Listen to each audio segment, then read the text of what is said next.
Hello, everyone, and thank you. A very warm welcome to the Women in Tech chat show. It's been a while since we did an episode. With this episode, we are interviewing the amazing women who are doing pre-cons for the past summit at November at Seattle this year. So before we get started, let me say a thank you to the episode sponsor, Joe Fleming. Joe donates money on our behalf to a charity of the choice of the guest, and he runs his own consulting company that's called SQL Taylor Consulting. So if you have any needs for remote DBA work, please kindly reach out to him. He's a good choice. That done. Thanks, Joe. Yes, the intro slide. This is the intro slide.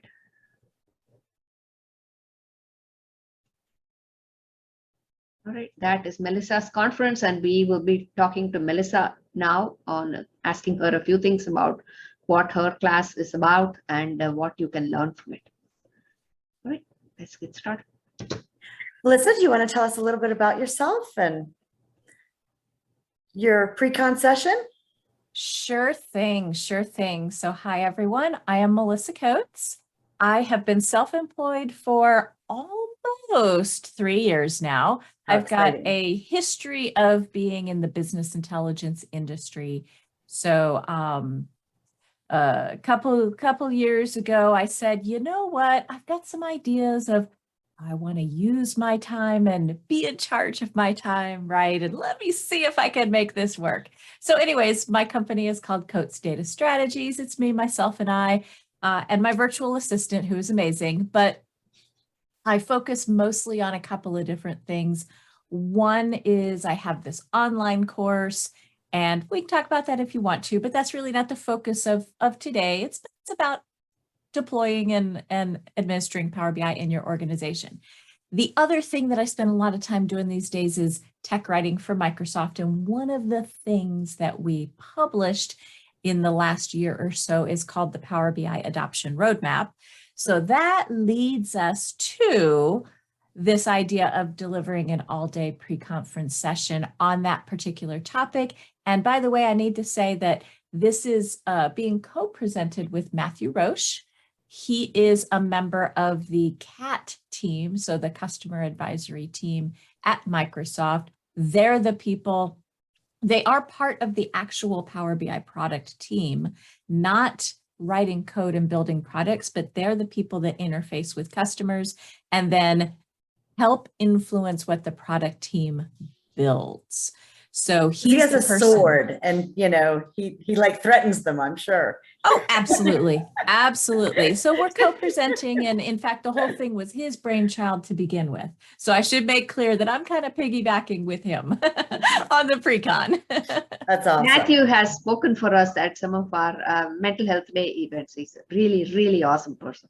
He's a great person. Absolutely. Yeah. So getting started, why would someone need to learn something like Power BI or data visualization skills in today's world, especially data people, since the majority of the conference attendees are going to be DBAs or database developers or people dealing with data? Why do you think it's important for them to learn this? Sure.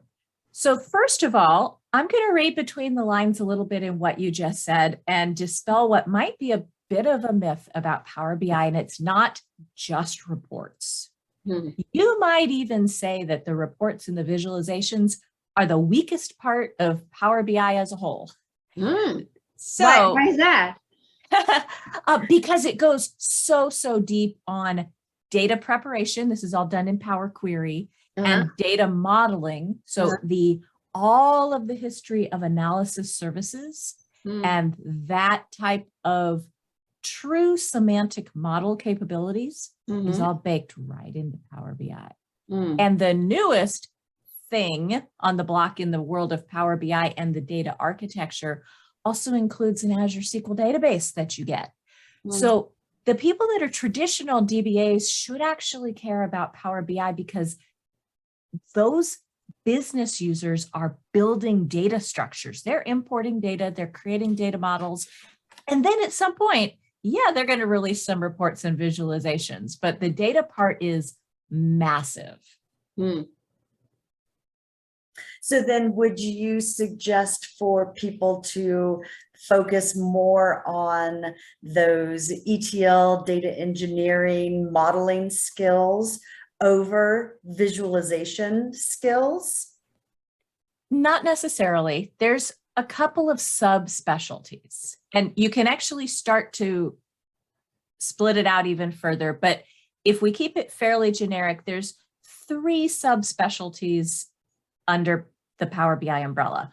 One is data visualization and report techniques, right? And that's where you start talking about data visualization and data storytelling and, understanding how people perceive information. So that's one piece. I'm a bar chart queen, bar charts everywhere. There you go. Yeah, absolutely. I'm not a great visualization, data storytelling person. and it's a very underrated skill. So we can swoop back to that. The second piece is the data architecture. How are you going to build your models? Are you going to use star schemas? How are you going to reuse that data so that lots and lots of different report developers can reuse that investment, right? So got the reports, we got the data, and then there's the administrative governance, deployment, that whole side of things, which if we hit rewind 3-4 years ago, that piece was not very mature, and it's still maturing, that's for sure, because Power BI has always focused first and foremost on features for business users, features to help the citizen developer get things done. But guess what? It's being used for enterprise BI, and it needs more and more admin and governance, and that stuff's all coming along for sure. So those are the 3 main subspecialties, for lack of a better way to put it, that I see. Hmm. And in your pre-con, is there one of those subspecialties that you focus the most on? Or people get to learn a little bit of everything? Yes, but it would be, how do I put this? We're not going to go into technical details.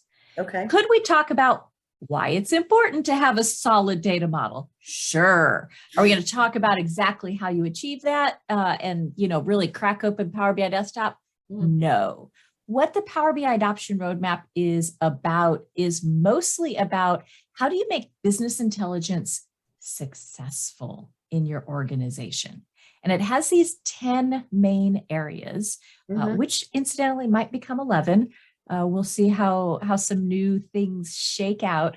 But starting with what's the data culture? How do things go in your organization? How centralized are you? How decentralized are you? If you just spent 2 days putting together this amazing thing, would your boss praise it and say, amazing job, Mala, amazing job? Or would your boss say, I didn't ask for this. This is not the way we have always done it. Leslie, what are you doing? Right? That's your data culture. What is valued and appreciated? And it's all these thorny topics, and there's a whole bunch of them, right? We could talk about center of excellence and mentoring and enabling your users, because there's this constant struggle between how do we let people get things done within the requisite guardrails, essentially governance. So we're going to talk about all these thorny topics. So think about it, instead of talking about how to develop, more about how do we talk about all those things that help support the developers and do so in a way that we encourage adoption, which is a loaded term. But at one of my previous employers, I used to joke that they had a negative data IQ. There you go. Absolutely. That's a data culture challenge. And then it's hard. It is. It's hard to mature in certain areas when you're just butting your head up against certain things. So yes. Well, and when you don't have support from the top for implementing those changes, making the the bulldozing your way through the organization, basically causing all of this trouble, asking questions, stirring up all of the So basically, databases if I and work, Excel spreadsheets that are hiding everywhere, right? And everybody starts to go, oh no, this is my This is thing. mine. And yes, and I'm not going to share it with anybody else. And yes, it really is about the culture and how to work with those people and through those issues. Biggest part of data. Absolutely. so And basically, bad data. if you work somewhere where they don't, perhaps where they don't have a good BI process going and they're thinking of starting one, then this would be a good class to attend, right? To understand what are the things they need to do, right, to begin with. Yes. I think the person will get the most out of it if you're just getting started, that's great. Most people I talk to, what has happened is Power BI has been given to people in the organization, and maybe it's just everybody has an E5 license. So Power BI is one of those things users get, just like Word and Excel, etc. And if management or your executives don't early on see that, oh, we need to help people with what to do here. It's not just any other commodity tool. It needs guidance and training and a lot of helping to teach people what you should and shouldn't do. Right. And so my point in saying all that is I think the person that would get the most from attending is somebody that is feeling some of those sorts of pain points now. And a lot of times when management comes in and they say, we got to add some governance because something has gone really wrong in Power BI.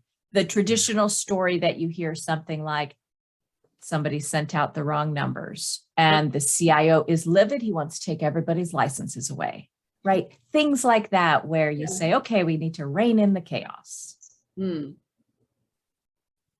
That makes total sense. Awesome.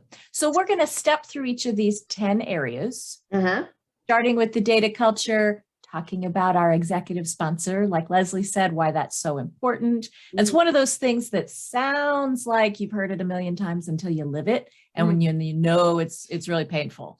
We're going to talk about content ownership and management. We're going to talk about the delivery scope and what your center of excellence might do. And I don't care if it's on your org chart or not, as long as somebody's taking care of those types of things that a center of excellence would do.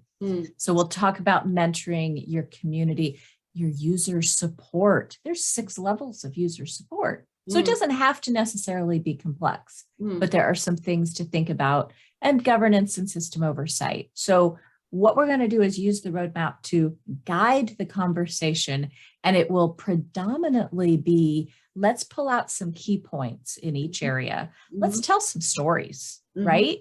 What do I hear from people? What does Matthew hear from people all the time? Let's share what we've learned. The goal is going to be to take, you've already read what's on the web page, right? You being someone sitting in the audience, virtually or in person, right? Let's bring it to life even further and help you with, here's some ideas for what you might actually be able to go back and take action on. So it is, I will admit, it's a little bit different from what I thought it was. It is. So the fun part is that Matthew named it the Hitchhiker's Guide to Adopting Power BI in your organization. And so that means we get to use lots of analogies about being on a long and winding road and having pit stops and detours. You can think of all sorts of analogies. And then I've started to think of, well, gee, we need a playlist for our road trip. And then you start to think about analogies to say things that line up really nicely, talking about enterprise BI and self-service BI, right? Take jazz music. It's often very impromptu.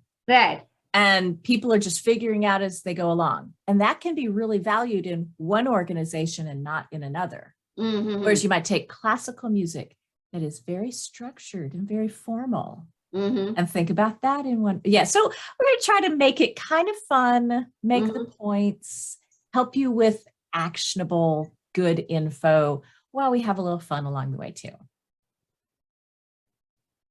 So who in an organization, in your opinion, is best suited to take a lead on something like Power BI?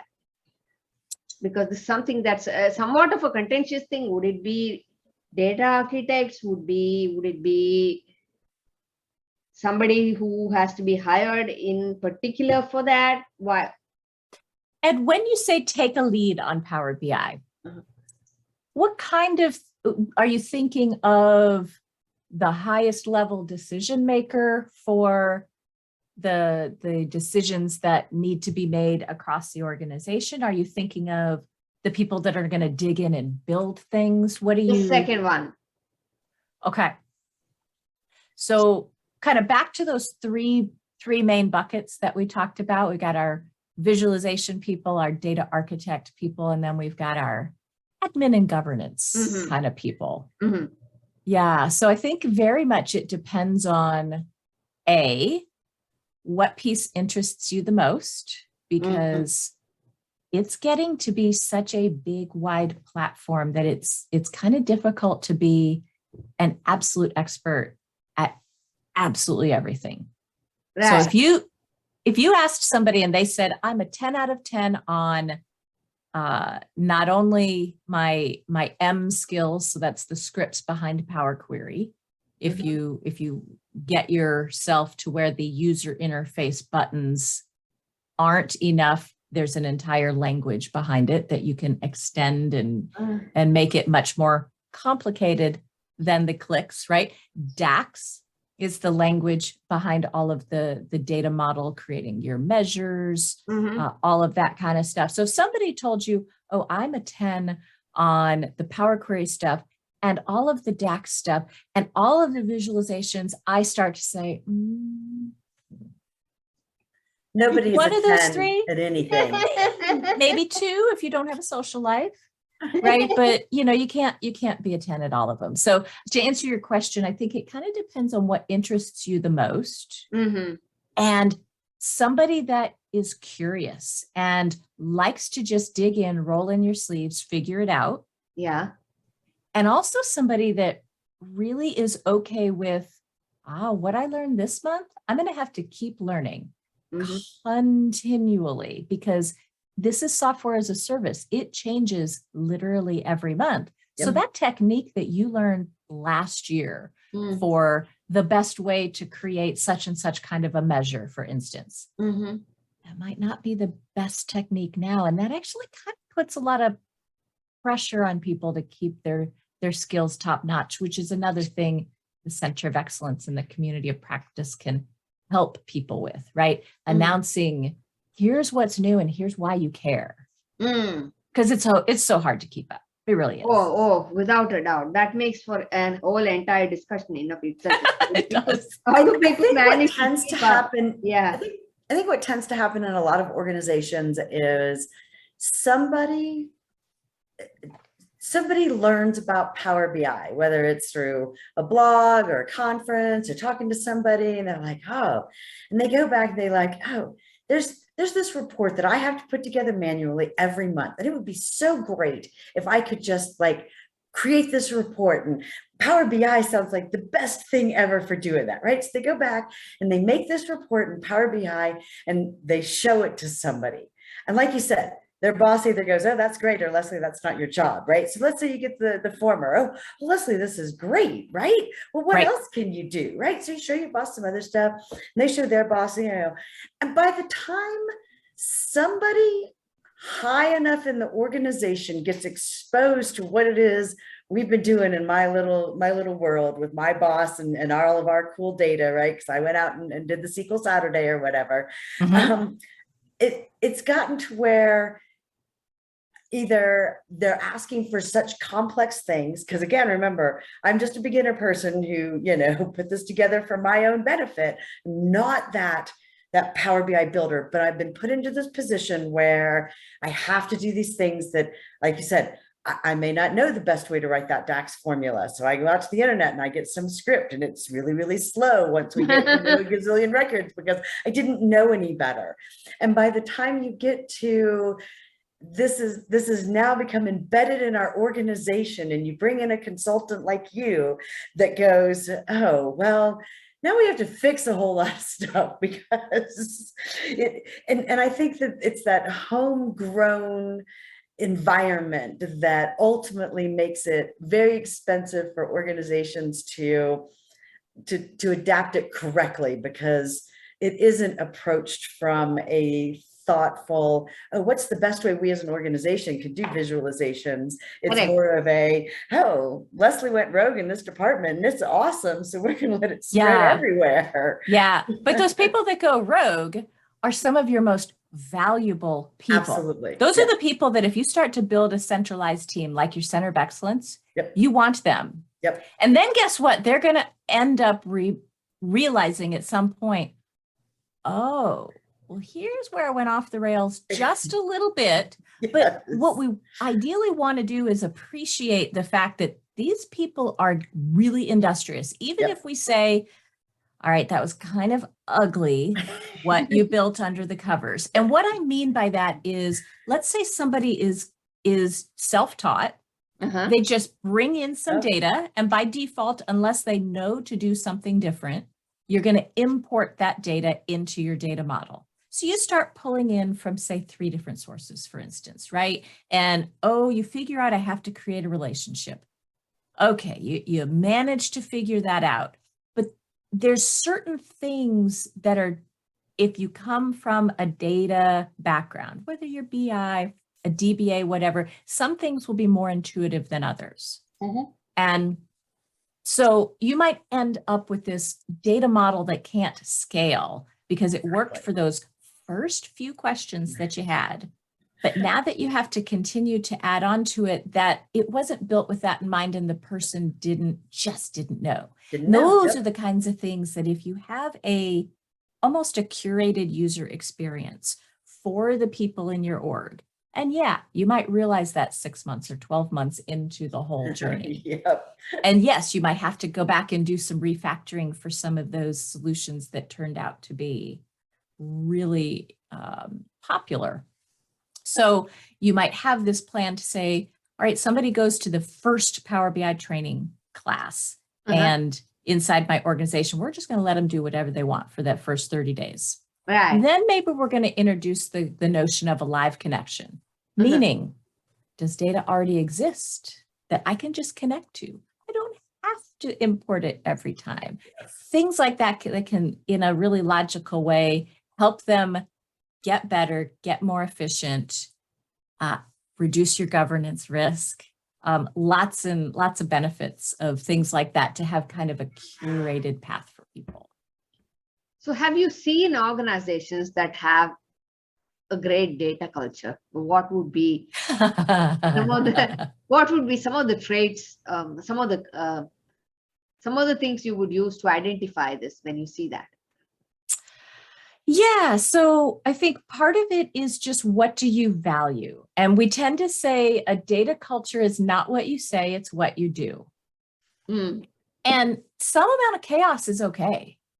Because if we don't allow a little bit of chaos, right, then things are not going to usually advance or move fast enough. And if we lock things in Power BI down too much, we are going to force people to figure out a different way. So for instance, somebody wants to export from a Power BI report to Excel, but our administrator has decided, oh, we shouldn't be doing that. I'm going to turn that off in the tenant settings. That is not an administrator decision, by the way, but that happens sometimes, right? And so I think a healthy data culture is one where we have this really good balance of saying we're going to let people get things done, but in a way that matches whatever internal requirements we have or external regulations, right? Privacy rules, et cetera. So we value both things equally. And to be fair, I kind of stole that a little bit. There is a great book called Oh, I was trying not to make you have to make a cut in the middle of this, Leslie, but That's what is okay. it called?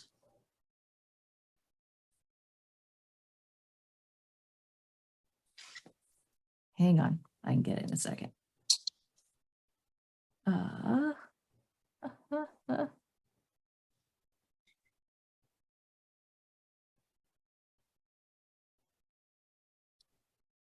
All right, great book called Disrupting Data Governance, and it's by Laura Madsen. And she's really fun to watch her present as well. But the book, it's not boring, which is almost one of the best compliments I for can a data give. governance book. Yeah. Yes.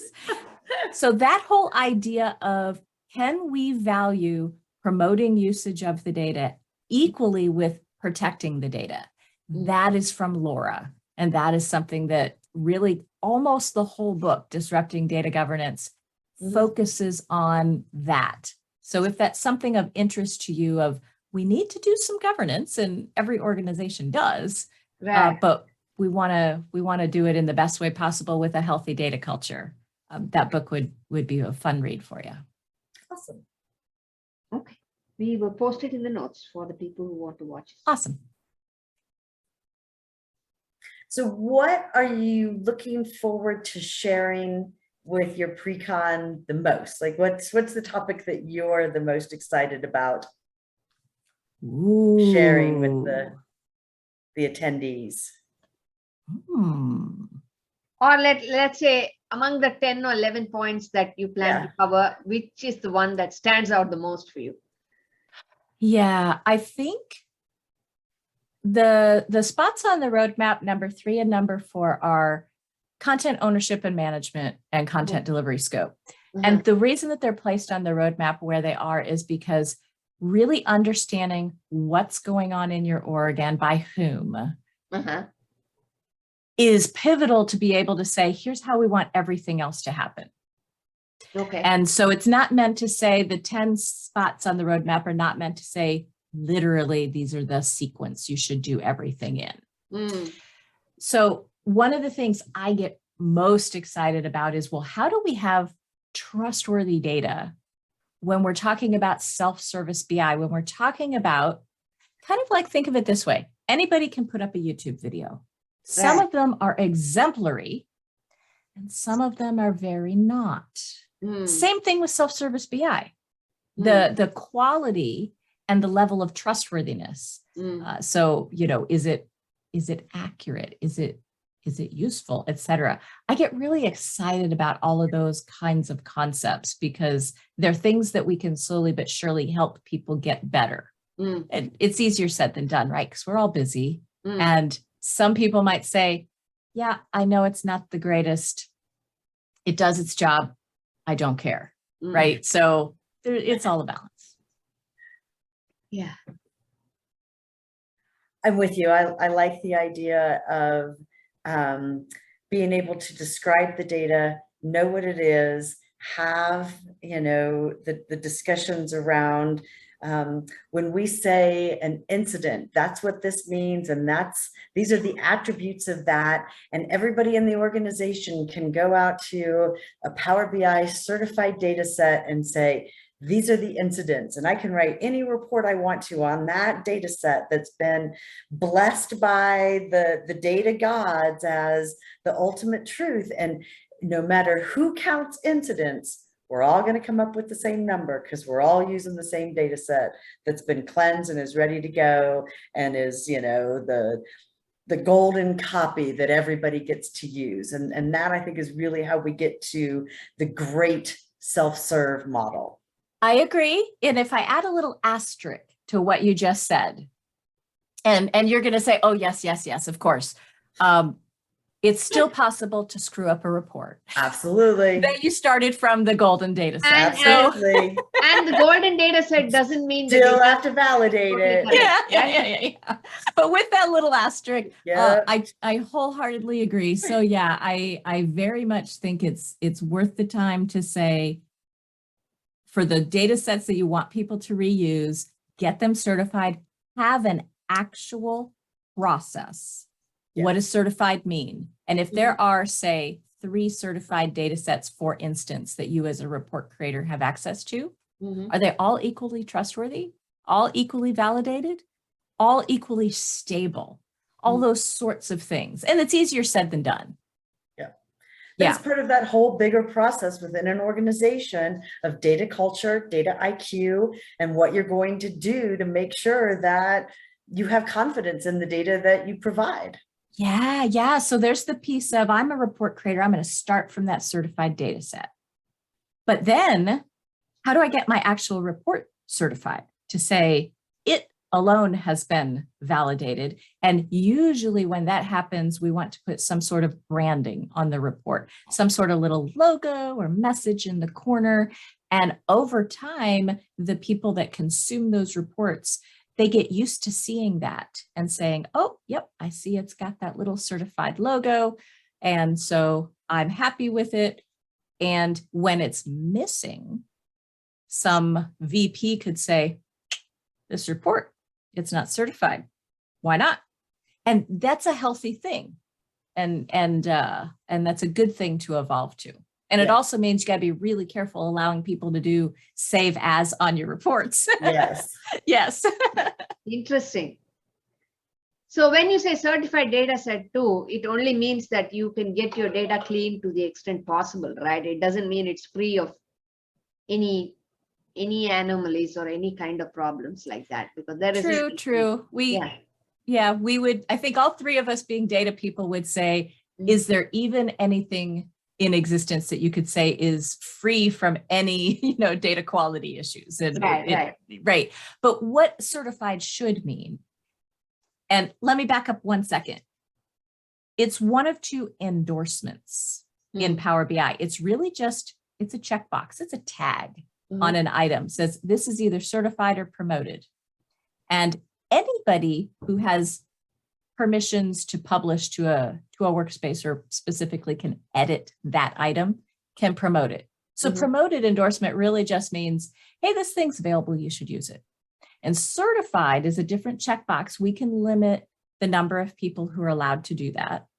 And I don't get really excitable about being really heavy-handed on the tenant settings and who can do what, but who can certify is something that I do think should be a small group of people. But who can certify it? It's still just a checkbox, right? And it's more just about a property the of the item. process. It's more about the process that has been developed to validate that the data in the data set is correct, has the correct aggregations, the dollar amounts, the counts of widgets, whatever it is that you put in there. Somebody has gone out there and said, yes, we as a company believe this is absolutely the number of widgets we sold in this month to this client. And we have certified this data set for reporting that thing. Correct. So yes, there should be data validation specifically. Here's what the rules are for proving that this report is correct or this data set is correct, whatever we're certifying. There should be an owner to it. People should know who to contact with questions. There should be support in place. We should know, how is this thing being deployed and by whom? And is there production separated from dev and test? There's a whole bunch of stuff, but none of this is a direct thing that Power BI takes care of. No. 100% of it is, what do you decide that certified means, and helping move that through the organization. And that's the kind of stuff that ultimately improves adoption because you've taken care to implement all of those sorts of processes, but it's outside of Power BI, the software by itself. And incidentally, if I could make one more comment before I take a breath, when we say adoption, we do not just mean, oh, we have more report views than last month. We have adoption. We have usage. It is so much more than just usage of the system. If I said to you, oh, Susie's going in every single day and viewing that report, and then she exports it to Excel, would you say that we've achieved adoption because we have daily usage of that report? No. No. because it's not the intended use. And I'm not saying all exports are bad. I'm just saying that we want to know for our solutions we create, what's the intended use? What do we want people to do with it? Are we meeting those goals? So I want them to export it to Excel. Are you kidding? Yeah, and sometimes that's fine. In fact, Power BI the service has been adding more features to make it easier to export quickly. And okay, fine, they have been consciously trying to do some things like that so that the people that are in their first 30 days and really have no idea what to do next have a little bit of an easier experience. But again, it's all about growing and understanding. I talked to a customer once who, by all accounts, has a fantastically successful Power BI implementation. They were about 2 years in, about 3,000 reports deployed, and I forget how many users, but a lot. Of those 3,000 reports, guess how many data sets they also had? Oh, about 3,000. That's where we start getting into trouble. Things like that, and why we need to help people understand how to mature their skills, and whether that is data modeling and data reuse, and even reusing our data prep with data flows, certifying content so people can go and find it and reuse it rather than create their own. Just a million things to think about, and that's some of the stuff that we'll touch on as we step through the sections of the roadmap. Well, it sounds like it's going to be a great session. Yes. I think everybody will learn a lot. Yes, very different approach from what we normally get with this kind of topic. I really appreciate that. Yeah, very creative, very different approach. Awesome. Yes. Hopefully it'll be fun. Do you have any more? So again, it's currently scheduled for Tuesday, right? An all-day session? It is an all-day session. Yes, it's on Tuesday. And I believe that Redgate, who runs the conference, I believe that their early bird pricing ends on September 14th. Okay. And then between then and the actual conference date in early November, I believe it's regular pricing at that point. Okay. So we'll get this published in the next couple of days, and everybody that watches it might get the early bird pricing. Yes. Awesome. Well, I've got a blog post about it too. So once I see that your video is out, assuming it's on YouTube and I'm allowed to grab the link, I'll embed it on my page too. Please share it and embed it and use it as much as you would like. I certainly will. Thank you, Melissa. Thank you so much. Yeah, thanks for having me. It was fun, ladies. Fun. Yep. I can't wait to see you at Summit. Yes, I'm excited. I know. It's going to be so great. Indeed. All right. Thanks again. Bye. Nice weekend. Bye. You too. Bye now.